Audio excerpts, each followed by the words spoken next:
Tai nepamirškite rytmetį, nepramiegokite.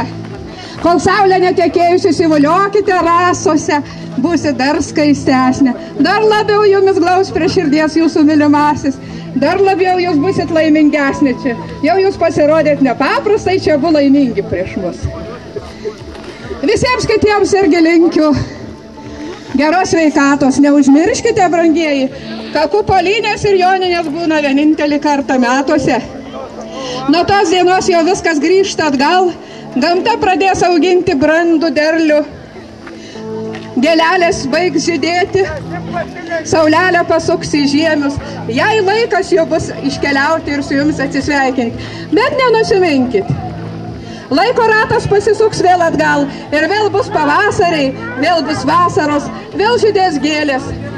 Nors viskas praeina kaip meilė, viltis, skausmas, praeina, vasaros taip pat praeina, bet ir vėl viskas grįžta, laikas atgal pasuka.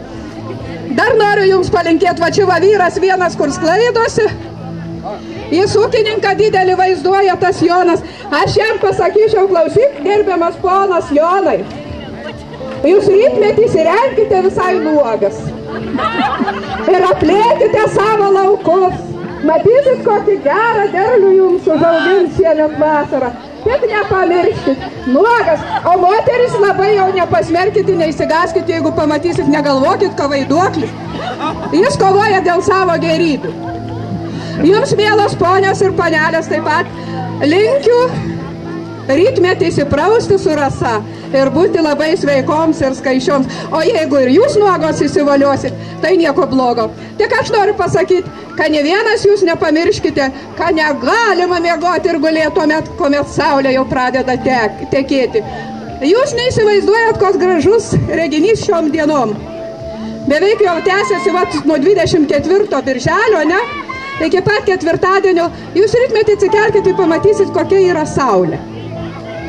Apie ją yra keli ratai ir atrodo, kad saulė su tais ratais